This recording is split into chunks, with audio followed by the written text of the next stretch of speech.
actually got 3 amazing speakers and then myself, but I'm the optional one tonight because actually I'm going to kindly kick off with Kavita, then we're going to have David, and then we're going to have Nicola. So, and if we get to the end, because there's actually some sandwiches and some drinks coming, so we might decide actually just to break and have some questions and then go and chat because everyone loves to mingle. So that's the kind of format for tonight. Just to introduce tonight, it's our first ever BCS Society and Interbank event. We've actually merged together. If you don't know what Interbank is, it is a 45 bank LGBT community, and we are the BCS Pride division. So all of us in the room probably have either an allyship for the LGBTQ community or are part of the LGBTQ community. So hence tonight we're actually focusing our talk on themes related to generative AI, AI more broadly, and how they impact the LGBT community, and things linking to travel as well. So without further ado, I'm going to bring on our first speaker, Kavita, who can do her own introduction because I'm terrible at introductions, but she's an incredible role model and technologist. So Kavita, cool. I'll just take that as well. Okay, folks, so questions. Who here has used a chatbot in the last year? Few of you. Okay. If you work in an organization, how many of you are working on a chatbot, building a chatbot? Okay, we'll talk about that. How many of you are aware that someone else in your organization is building a chatbot? Few of you. I work in an organization where I just did an audit and I just went across our 3,000 product tech people, and there was about 12 projects of people just beavering away, making chatbots everywhere. And it was just, yeah, you've got some nodding heads there in the room. If you're online, I want to hear about the chatbots you're building. It is it blows my mind that one company can push a piece of tech out, and then all of us are talking about AI as if it's arrived. It's here now. It's brilliant. It's just a chatbot, right? We know from the hype cycle that went through from 2023. We know from Gartner that we're actually just reaching the top of the hype cycle for generative AI. So therefore, all of us are going to spend 2024 in that trough of this really miserable. Oh my God, it does nothing that I want it to do. The chatbots do what you want it to do. So I have been working on a whole group of chatbots where we've been doing sort of the equivalent of the 21st century two-way mirror testing. And as our users come in and they say, I love AI, I want to use a chatbot, they kind of get put off by it. And the thing is, on the other side, actually, a lot of our customers who come in and go, oh, don't want to touch AI, don't want to touch a chatbot, I don't want to order food from a chatbot. They actually love it when it can do things like put your entire menu into the basket and have it ordered to your house. It's absolutely brilliant. The person who created the first chatbot was as skeptical as I am today. Joseph was an MIT professor in 1966. He decided that he would create a chatbot to absolutely show that no one was going to use it for their health conversations. And he was absolutely flabbergasted when a whole bunch of his researchers went, oh yeah, I'm going to tell this chatbot that I'm really depressed and that I need support. It was kind of eye-opening to him that would happen. And for me, I think about this a lot where within the LGBT community. As a group of people, we suffer some of the highest percentage of mental health issues within the UK. We just look at children, which is the thing that I used to look at before when I was getting kids into tech. The percentage of kids who are bullied because they're part of the LGBT community is really depressing. And my concern when I go forward is how much will they be touching technology to connect to other LGBT folks? And how many of them will go to a chatbot to find out about their sexuality? how many of them will go online to kind of figure that out? And how many of them are going to figure out that actually ChatGPT is homophobic? These are just some things I found off the internet through Reddit today. But last year when ChatGPT came out, I decided to ask it what it thought a date was. Just a bit of testing. Decided to tell me a date was always between a man and a woman, and they always go for dinner. It's always a restaurant, and there's always flowers involved. Like any date I've been on recently, but fine. And asked them about, well, what about if I want to take my girlfriend out for dinner? And I got a stock answer from ChatGPT saying, LGBT community is very valued, very valued. And regardless of what you asked it, it kept giving me this stock answer. So it was trained. So I think it's really important for us to understand as a group where our chat environments are coming from. And we understand, I don't know how technical all of you are, so if you want to talk about some of this technology, come and talk to me afterwards. But, you know, we're effectively using machine learning with a deep learning tier underneath that uses NLP underneath that to actually deliver a chat-like environment. It's only predictive, right? We all know this. It's only predicting what is the likely next word to put in a sentence. It's only making it up. We all understand that it's all a bit smoke and mirrors, right? Yes, you're all nodding your head. If you disagree online, put it into the chat. There's no bots responding, I promise you. But it looks something like this. We have data sources. And we have, on top of that, we have the model. We have our sort of neural net model that we're putting on top of it. What I've been learning about in the last 6 months, I suspect Sarah has been doing this for years, is how the vector database structure goes on top of that. The LLM that we're talking about, who knows? You all know what an LLM is? Yes, no? So large language model. A large language model is effectively what I was describing before, which was you get your deep learning algorithms. A very specific version of that is a large language model, and that is the model that is actually doing predictive text for us. And then what I do as a product director is I have a group of people who are hanging around making applications that sit on top of that. Now, one of the first things that we looked at with all those 12 projects that I have beavering away at the moment, all highly confidential, can't really tell it, they're all based on FAQs. So they all look at the, if you're in that organization, there was about 3 or 4 people that said that they were, your organization's looking at creating a chatbot. First thing you'll probably look at is what data do you have to create this? And when you look at that data, you probably think, oh, I'll just plug it in, right? Doesn't work that way.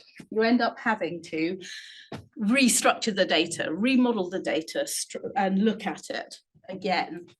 I think I've spent more time looking at data and cleaning it up in the last few years than I want to admit on this stage.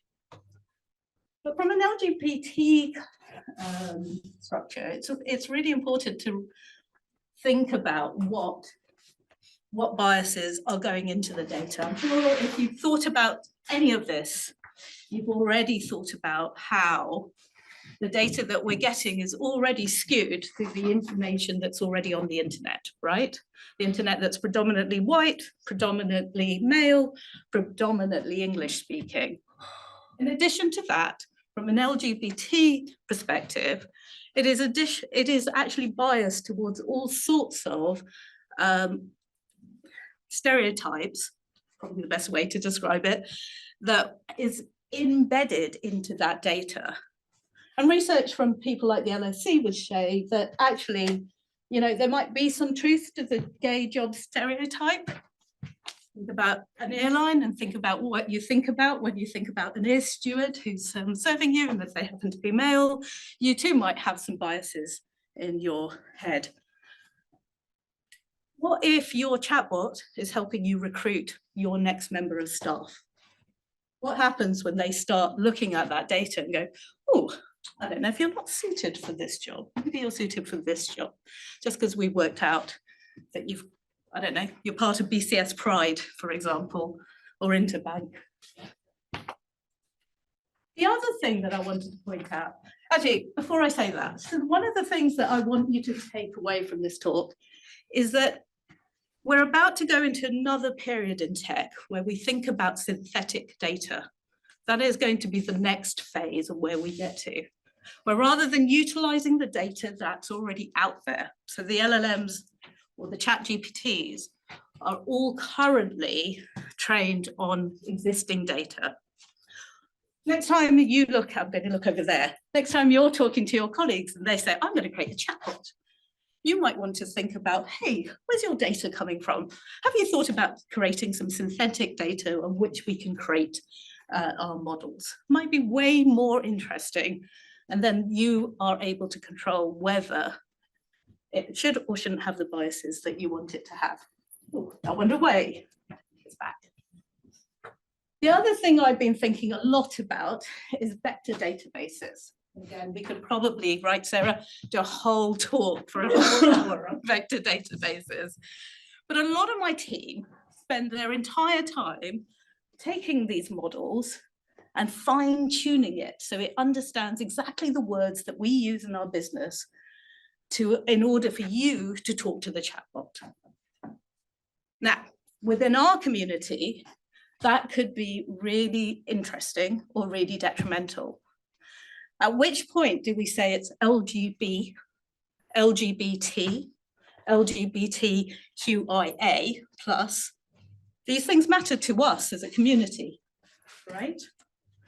But if your training is happening and that vector database of matching words is happening, so that it says, actually, I'm only going to understand 3 of those letters, not all of those letters, it becomes really problematic. So again, when you're creating your chatbots, when you do go out there and you start like building it, start thinking about how you're going to train it and what kind of word associations we want to see in those environments. So, what else am I thinking about? That's great. So we've been talking about building applications, right? But actually those applications might start being other applications. So one of the things that I'm really excited about going forward, I'm maybe less excited, but I'm excited to tell you about, is that I also think the future of LLMs, generative AI, is actually going to be 2 generative AI models talking to each other. It won't be us talking to the computers, it's going to be them talking to each other. Why do I say that? Well, I think what I see really interesting applications coming from my vendors, so whether you're providing a customer service interface or if you're providing, I don't know, a sales interface, is actually the single, I don't know, you'll be talking to a chat bot, my food's cold, I want to apply for this job. Actually, there'll be another piece of generative AI that's actually going through that conversation with you, checking whether you're the person they want to hire, whether we should be delivering food to you, etc., etc. I really thought about this when I listened to a podcast and it was talking about 2 chatbots dating each other. Are we going to do questions now or afterwards? We might hold the questions just after the talks, but if you're happy. No, it's fine. Let's hold them because I think I got asked if I'll be on 10 minutes or not. So I'll try and stick to time and we'll hold on to them. I was listening to a podcast and got really excited. This idea that you could have, maybe we're on Grindr and there's like, I've got my bot that's like presenting who I am. And then there's another bot who's presenting to the potential date. And they just they do that really boring thing of like, hey, I like you too. Do you want to go on a date? And it gets to that point and then it like kicks in and then you can actually have the 2 humans come in, get some, it like yes, boring bit's done. But that's not how my community are dating. When I am talking to people right now, they're doing this. they've decided to drop all the algorithms entirely, go into a WhatsApp group, stick a spreadsheet together, put their requirements down, and date in that fashion. So they just go through. I love it.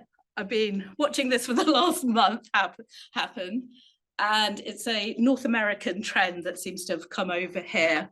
I'm pretty old, so I haven't been on a date for a while.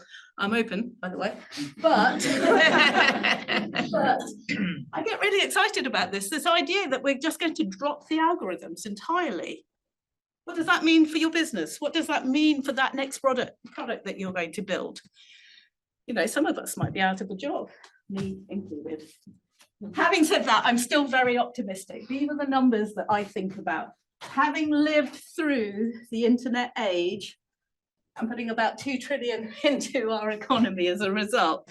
The idea that deep learning and the next iteration is going to hit a sort of 30 trillion environment is fascinating. Regardless of your view on capitalism, it is fascinating. And I think what I'm really interested in is, out of this talk, is that I think Gen AI is there and chatbots will sliver in that number, but that's my bet. And on that note, I'm done. Thank you very much.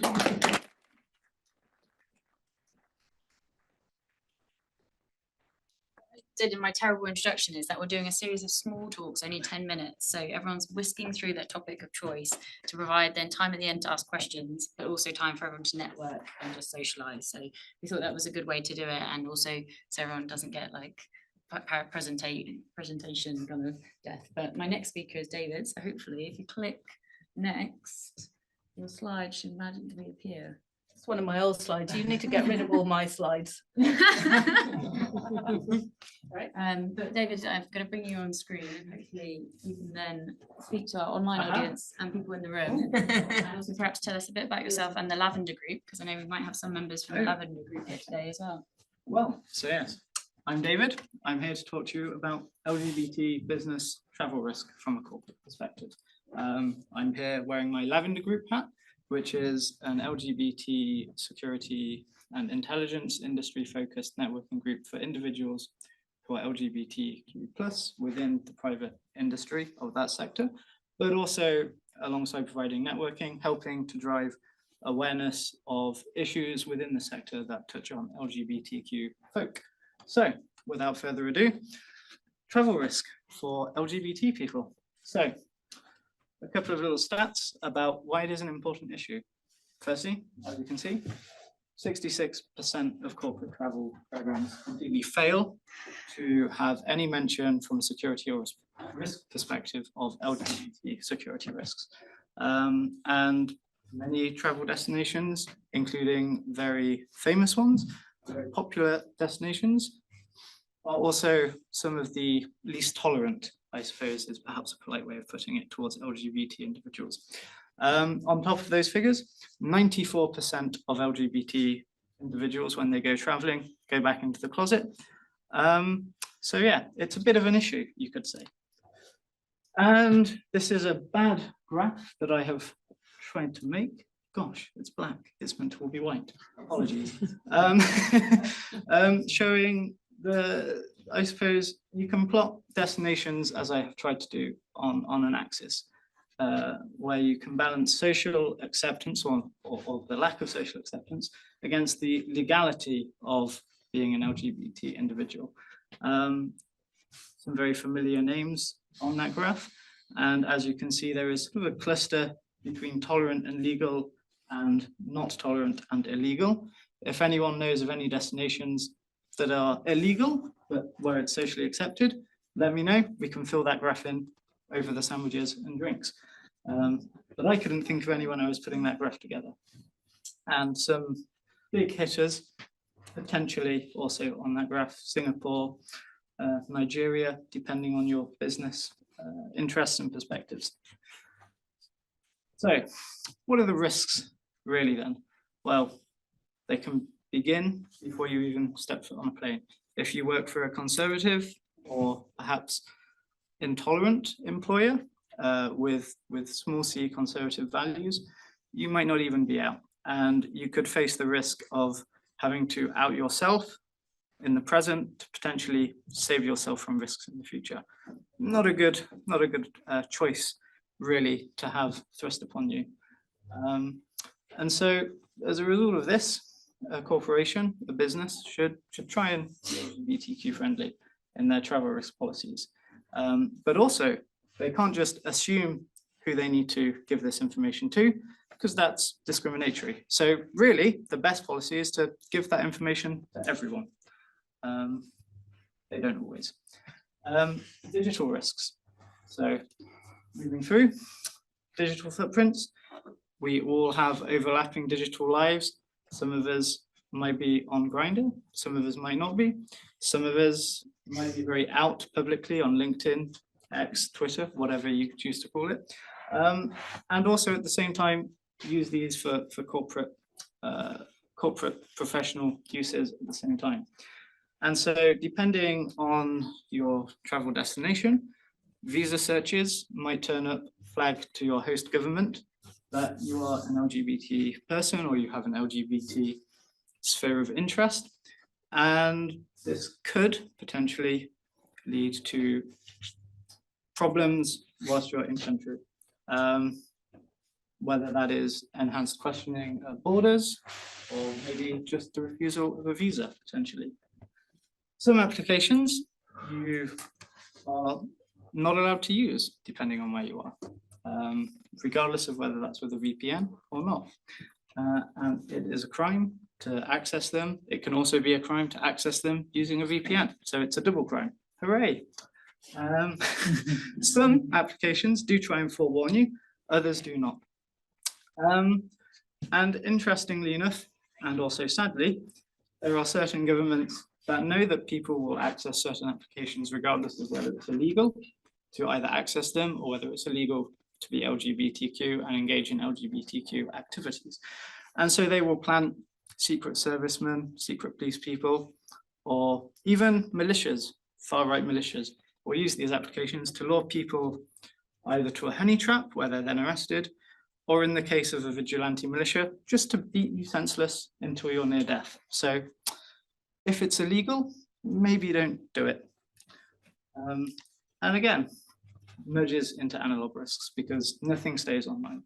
So whilst you're planning your travel, maybe you should consider the Grindr from your phone for 10 days or so.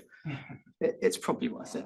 Not just Grindr as well, any explicit photographs that you might or might store on your devices. If you're non-binary or transgender, you can have great issues with your visas and official documents, especially if your choice of gender, particularly the X marker, is not recognized in your host government's nation. So it's always best to try and work out these things before you travel. And finally, and often sort of forgotten about, is the overlap historically and also currently between PrEP, HIV/AIDS, and in particular the gay community. And in half a dozen countries or so, having HIV or AIDS is either cause for arrest or immediate deportation, or just not even being allowed in the country. And they also closely equate, because of that historic, the historic Venn diagram, they also closely equate those two diseases, being an LGBT man in particular. And so again, there's another risk there. But if you are on antivirals or PrEP, it's best not to stop. That is, a health risk. I wouldn't recommend that. So if you are going somewhere, if you are able to pass various tests, health tests that the host government might have, if you have a generic prescription, a generic letter from your doctor stating that they are vital medicines that you need to keep yourself healthy, that is a way around that particular risk. But ideally, you probably, again, don't want to be going to somewhere where you're having to choose your health or your business. And there's alongside all of this, there's a very interesting fact that when we're traveling, we're often not treated like the natives, so, or the resident population of a country. They often bear the brunt of anti-LGBT backlashes, of discrimination, and they can even bear the brunt of actions that you yourself participate in. So it's not just your safety when you're traveling, it's not even just the reputation of your business whilst you're traveling. If you are on a long secondment, or you're just very eager in the 72 hours you might be somewhere to meet someone, bear in mind that for them, anything could possibly result in the death penalty, depending on the country of question. Could also result in the death penalty for you, but what's more likely for you is an immediate deportation and a ban on entering the country again. You might not get non-native privilege, and yes, it won't apply to anyone you meet, probably. So remember that when you're traveling, I suppose. And also, it's a good idea to check where you're going, how the community feel about having interlopers visiting and connecting with them. Some are more than happy for that to happen on a more wide basis, because it generates a bit more exposure, normality for the community at large. Others don't like the exposure that foreigners visiting and connecting can bring to them, because they realize that that only exposes their community members to more danger. So yes, the death penalty is a possible outcome depending on where you go and what you do. Wouldn't recommend it, not a good thing. Assault, we've touched on. It can either come from officials, police officers, border guards, or again, as touched upon, LGBTQ vigilantes. And they're pretty nasty, either of them. I wouldn't want to get involved with either of them. Detention, probably more likely than either of the other two, but no less pleasant. Most of these countries can often hold you in arbitrary detention for hours, weeks, or months, often in unpleasant surroundings. And that can be, as stated on the slide, parents not aligning to a passport and gender documents, or just for same-sex activity, or for breaking the law for using Grindr, and infractions that maybe the security official or government official has decided on a whim that you have broken. They might decide that you look effeminate, which is illegal in China for men as of 2022, for instance. So yes, it's a minefield. And longer journeys. Perhaps the most pleasant outcome of these four. You might not be able to transit or take a direct flight, so you might have to go a circuitous route for your own safety. And that is not necessarily the most pleasant thing, but it's probably more pleasant than arbitrary detention, assault, or in the worst case, being killed. So how can we, not just ourselves, but how can business travel managers, how can we all work together to make sure that none of these nasty things happen to us? Well, as stated earlier, security and travel briefings should have LGBT travel risks for everyone. So there's no risk of discrimination or an unpleasant case of someone feeling they have to out themselves for their own safety. Any disinclination on the part of the employee to want to go somewhere should be noted, and steps should be taken. If the meeting can be achieved via Zoom or with someone else going, let someone else go who might not be arrested whilst they're there. But also penalizing this, if you choose not to go, could also lead to discrimination, being accused of the company. Crisis management plans should always be in place in case the worst does happen, and that should also include reputational damage for the company. It doesn't look very good if your employee is arrested and sentenced to death, especially not from a diversity perspective. And interestingly, and very often overlooked, if your organization is really large and is a global corporation, it probably has an LGBTQ plus network, and there is probably an active chapter or sort of ERG group for the destination that is being traveled to. Seek not only the wider ERG resource groups input on formulating LGBTQ travel risk, but also you can reach out and find out what the conditions are like locally where you are going. And just to finish off, some helpful squares of travel risk tips. So, and really the top one is the one that should be always remembered. You are always governed by the laws of the country you are in and not the country that you come from. The other ones, I'll just go through. Some of them are much more applicable to LGBTQ individuals. Others are just more widely sensible travel risk precautions. So yes, that is me finished.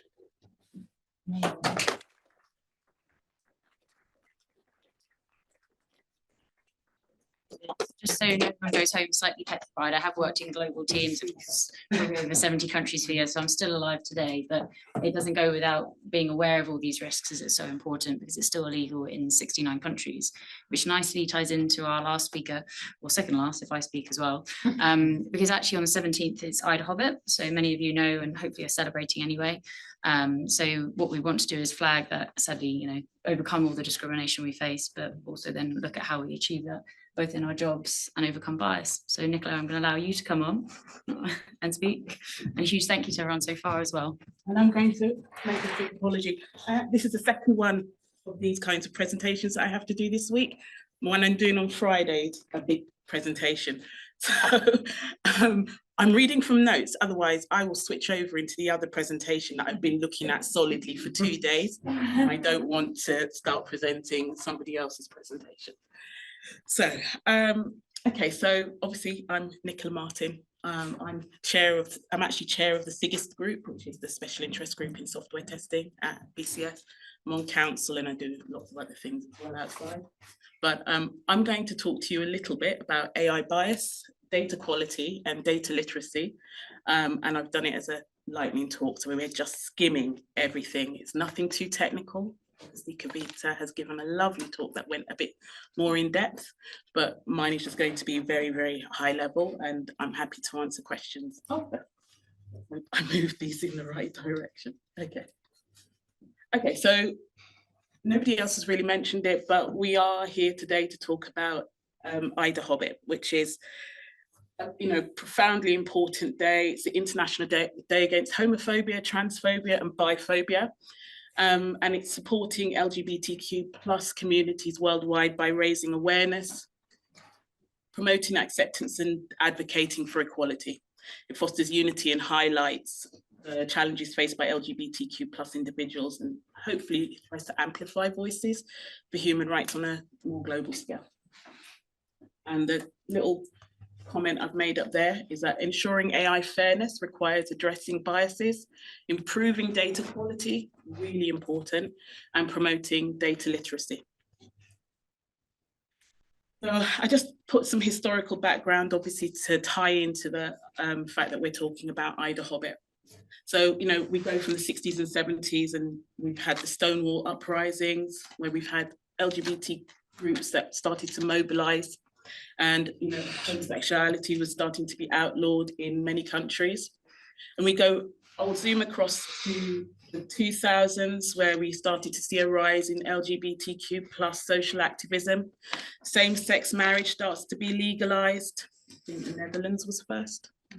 And the start of transgender rights started to rise then. And then we go into the 2020s.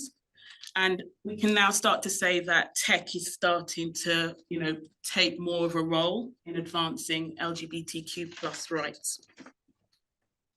So what are we actually going to be talking about today?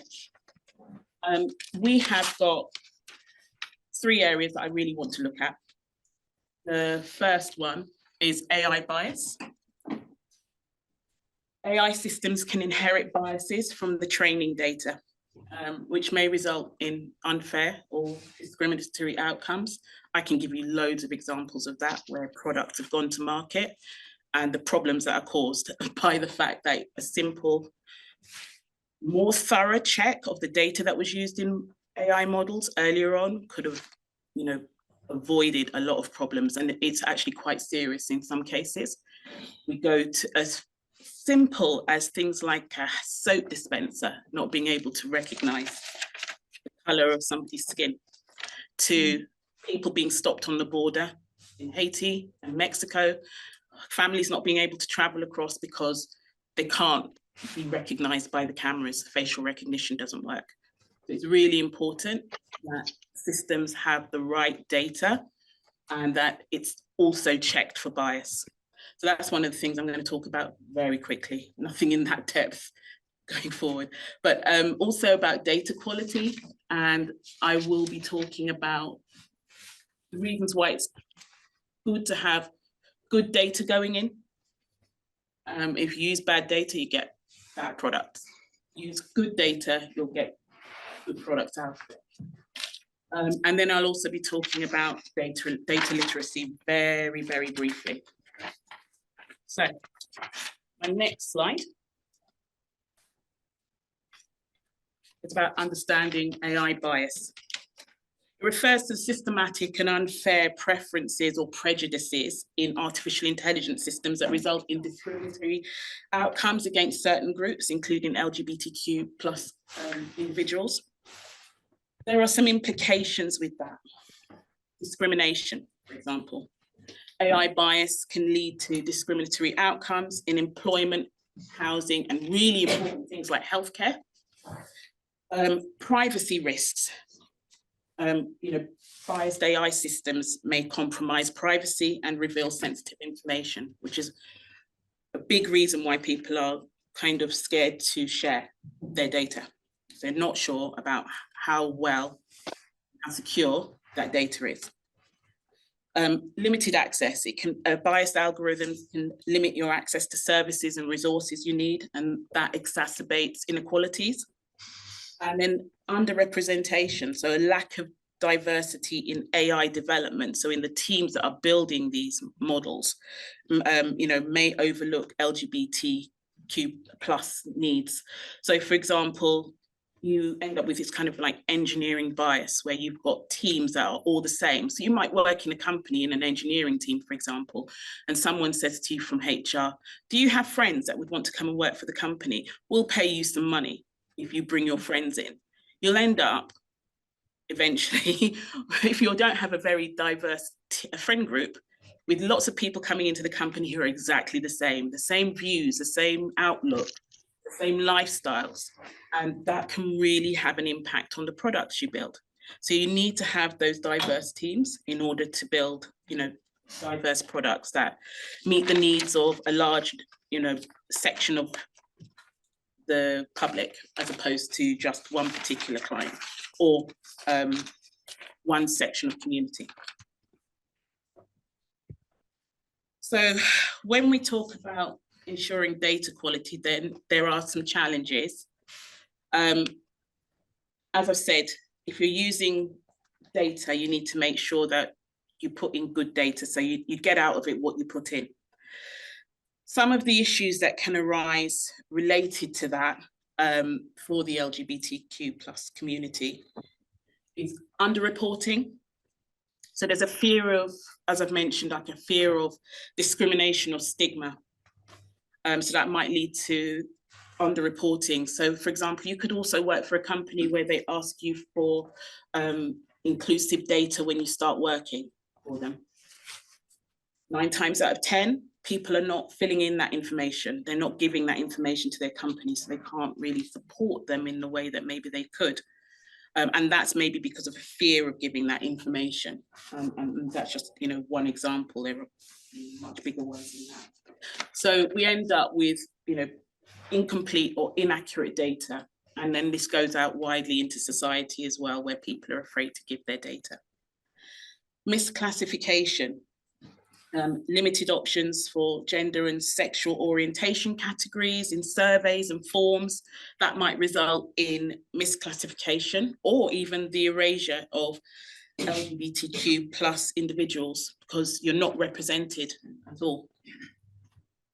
There are things like data privacy concerns. So as I've said, security might discourage certain individuals from disclosing their identities in surveys and research studies. And then you've got other areas such as intersectional identities and impact on initiatives as well. So when we're talking about ensuring data quality, the key things that jump out for me as someone who leads quality teams as well as working with data scientists, machine learning specialists, NLP specialists, those types of people. When I'm having conversations, the things that I think about are visibility, understanding needs, advocacy, representation, and validation. So in terms of visibility in this sense, accurate and inclusive data can ensure that visibility of LGBTQ plus individuals in research, policy, and decision-making. In understanding needs, we need the data to help us understand the specific needs of individuals. We need to be able to inform targeted interventions and support. In terms of representation, we need to be able to get information about individuals from across different sectors so that we can say, yes, we're making changes, we're doing stuff that helps different groups of people, and that we're actually promoting diversity and inclusion. And in terms of validation, we need that inclusive data to be validating the identities and experiences of LGBTQ plus individuals in combating the erasure and marginalization of people within different groups. So empowering with data literacy. Basically, what data literacy is the ability to read, understand, and use the data in an informed way. So data literacy plays a crucial role in fostering inclusion. It enables communities to navigate and advocate for themselves.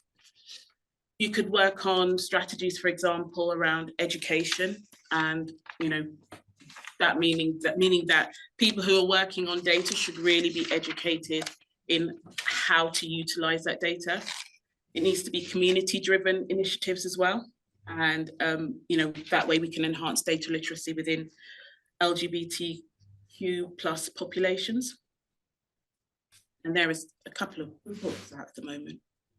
Kevin? I'll remember it afterwards. I'm having a day of brain fog today. A whole other story, but anyway. Okay. Intersectionality and data, things to remember, because these are important. The interconnected nature of social categorizations, it's really, really important that we pay attention to that. It's basically, we can be categorized by race, class, gender. And these things all become tangled together, and we're creating systems of discrimination that can affect us in overlapping ways. To help LGBTQ plus folks understand data better, so through data literacy, we can use strategies, again, as I said, like education and community-driven initiatives. But it's really important that we start to have the conversations about data literacy, because the more complicated these kind of subjects become, I think the less we're losing the public. So if you're more technical, great, you'll basically keep up. But if you're a member of the public who is trying to keep up with the ways that your data is being used, or are trying to understand what's happening at the moment, it can be absolutely mind-blowing. So it's really important to have community-driven initiatives that help people to understand how their data is being used, and helps them to understand what types of products are then being used, or being created out of the back of that data. I think that's my last, oh no, I've got more, okay. So there are areas that we can look at, such as mitigating bias and promoting inclusion.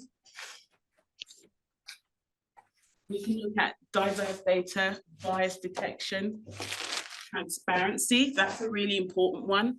If we don't have transparency in the data that's being used, then we get the problems that we get, where we get products that are produced that don't meet the requirements of the client, the end user, and society as a whole. Community engagement, Again, as I've mentioned before, these are all things that will go some way to promoting inclusion and mitigating bias. Ethical guidelines, it's really, really important that we are all aware about ethical aspects of AI. Much bigger conversation, but within companies that you may work in, you might have an ethical AI committee or group.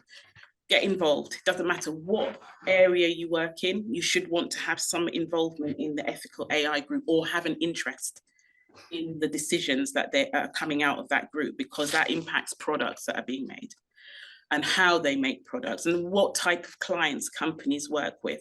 So it's really, really important. So I think this is my second to last slide, but recommendations for action. Generally, policymakers and organisations need to enact policies that safeguard LGBTQ+ rights and promote inclusive data practices.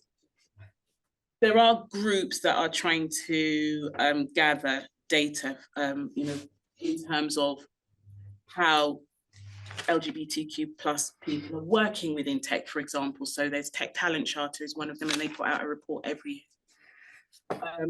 And then individuals can obviously advocate for change through activism, education, and supporting LGBTQ+ organisations.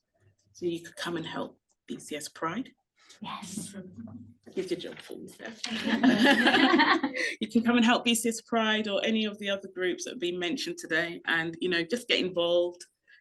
You don't have to be a massive activist. You just can be doing tiny things, but just we're chipping away at it. So doing even little things to help is a brilliant thing.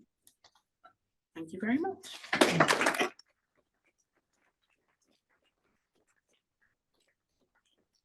You to Nicola, and I think what I'm going to do is I'm going to bring up the three speakers just to allow a bit of a Q&A. I'm actually going to drop myself as the speaker today, which is hilarious, mainly due to time, because what I want to allow is time for everyone to network in the room. But if ever anyone's devastated I'm not speaking, I promise I will speak at the next one, because Interbank have already said they actually really want to do a second event because this one was already sold out. So I promise I will speak at the next if you so wish, and if not, I'll find 3 other incredible speakers to speak in my place. But if the speakers today can please come up, and if anyone has any questions, now is your time to ask, and if not, I'm going to do a rapid fire questions, which is probably going to make them even more scared. Did anyone, I believe someone had a question before. It's for Kavita. So when you were talking about chatbots and dating and stuff like that, it made me think quite cornily, I guess. I didn't realise, but I watched Ex Machina last night, and they discussed the Turing test with humans being able to tell whether or not they're talking to a robot or an AI or a chatbot. Do you think in this sort of envisioned near future of chatbots talking to each other and working with each other, there'll be a new kind of test in that same vein, where like a Turing test, but for AIs, where AIs are able to tell or trying to determine whether they're talking to other AIs or chatbots? That's a great question. So obviously we have capture at the moment where we're doing it, where where the AI is trying to work out. It's going the other way. Turing's test is about figuring out, it's really to figure out whether you can't tell the difference, right? It's not actually to say if you're being caught out by the answer or not. It's when you sit there and go, I have no idea. That was the original Turing test. I think, as I said in my talk, I think that we will find layering of machine learning, talking to another layering of machine learning, talking to another. And so yes, I think is the answer. I think it's going to happen, definitely. But thank you for the question. I can support that answer as well, because my background is I work in Generative AI security. So actually one of the things they've had to do is change, banks started to implement voices as your password. And now unfortunately biometric hacking has become a problem. So hence, if you're on your work laptop, you're now having to use multi-factor authentication, which means you're not just using a password to sign in, because passwords can now actually be decrypted with quantum computing encryption and jailbreaking and things like that. So now we're having to then reinforce not just the passwords by making them stronger, but then provide that second factor authentication, which is your mobile device or an authentication app. So when it comes to detecting AI, there will be various systems that are running scans to detect that. It won't just be a kind of simple question and answer base. It will be looking at, as an example, if an LLM is being used, is it actually the LLM, you know, say we're talking about DALL-E and it's producing a picture, have we gone to that particular model to produce that image, or has it come from a fake creation of a model, which is a whole presentation in itself? But the short answer is there will be further tests as well. So Well, that blew my mind. That's Yeah. an amazing but I work idea. in generative Are we AI using- security, so The idea of having fake LLM, right? Already as a security being stopped from going out onto the internet and using, certainly in my organisation, where we get told, hey, if you want to write your objectives, then use a chat your GPT, but then also remember, don't tell chat GPT everything about our business. The idea that you might be checking for fake LLMs or fake chat GPTs, that fascinates me as well. there's a huge rise in what people are now worried about, prompt injection attacks. So if people who are familiar with using SQL systems and SQL and the old school databases, people used to be worried that someone would write some code and then they'd manage to get into the database and be able to create a new user and hack the system. Now they're worried that the same system could apply to actually LLMs and language models and different proprietary systems, because when we're using third parties, that increases the third party risks from a software perspective. So these are the kind of things we're having to consider, not just when we're building the AI, but how to implement it. So yeah. So any further questions? I realise I'm not the speaker today, but I'll include that in my talk next time. Hello, I'm Rory. I wanted to ask maybe more generally, it's very easy and understandable to say we want to make sure that AI doesn't discriminate. But actually, let me try and mash up all the talks. As David was saying, as a gay man, when I travel, I might want that bot, that AI, to know that I'm gay. I care deeply about the human rights for a lesbian colleague who's traveling. But in my particular circumstances, I actually want that bot to discriminate towards me and to give me information that's relevant to me. So how do we square this circle of, do we want bots to discriminate? Do we not want bots to discriminate? Where do we go? You can't get rid of the bias altogether. I hear conversations with people, you've got to get rid of all the bias. You can't get rid of all the bias, because that then obviously creates that situation where you'd have no information given back to you at all. The system has to have an agreed risk in terms of the amount of bias that's there, and that needs to be monitored carefully. So yeah, I agree totally. You do need to have that healthy amount of bias in the system in order to get the answers you need. Yeah. So to build on that further, you also have to look at the different types of bias. So there'll be a model bias, an algorithmic bias. There'll be a productionization of that bias, of the system you're building. Because when you're taking it from a POC testing to production, there's bias implemented there. There'll be a bias in terms of the data that's being used. Human bias. And then the human bias on top, so hence why diverse teams are so important. But then when you're considering how to implement it, that's why you need those kind of AI governance boards and reviews in place, and potentially even third-party tests. So many companies are now getting third parties to test it, and similar to what you do as an audit. When you go to a compliance company for regulatory reasons, you need that being set up, but this has been done to varying effects. When you decide you proactively want to be included, then actually it is a positive step, because then at least someone's allowing themselves to say, hey, I'm visible, I'm out, I'm happy to be included in this data, which improves the data for later tests and things.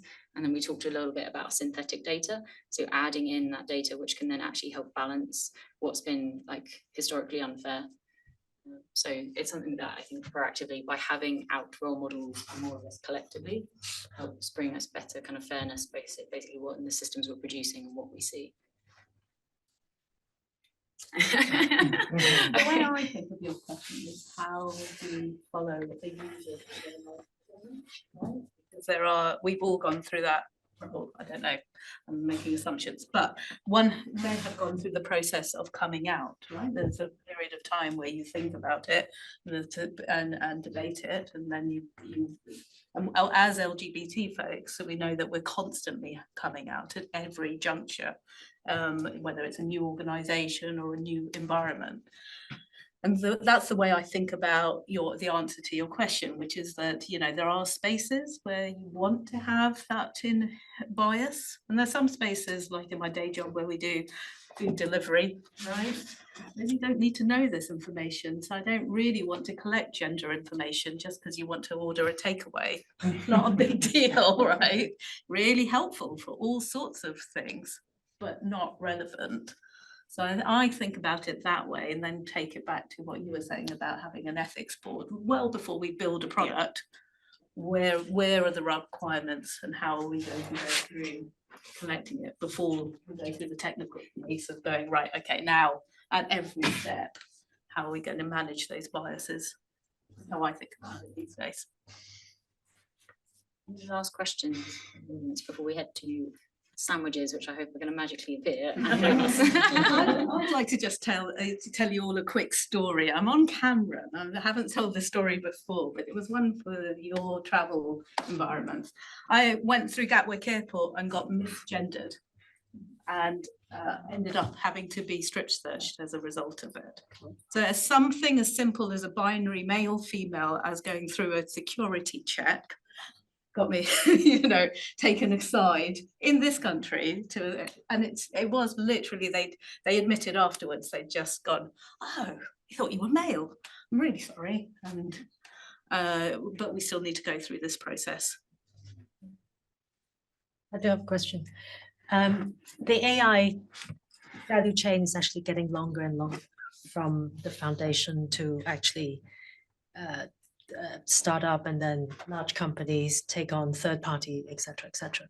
How can we create that feedback loop that at the application layer from a big corporate that's gone through 15 different layers of customization at business level and different geography, and get it back to the right level of reflecting some of the issues that are identified when it's deployed? So it sounds a bit conceptual, but it's something that as investors, I come from investors background, I've been looking a lot at how different companies address that issue, especially when we're talking about multinationals. The chain is way too long. How do you think about the feedback loop?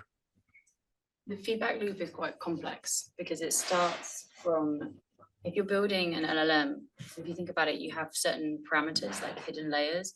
So when you're constructing it, you have to consider what your end output is. Then you'll have to go through the various testing stages. So if you've got like a 3x3x3, like a 27, I need to do a presentation on this, neuron, like a LLM, you have to look what's been put into that in those hidden layers, what nodes are there.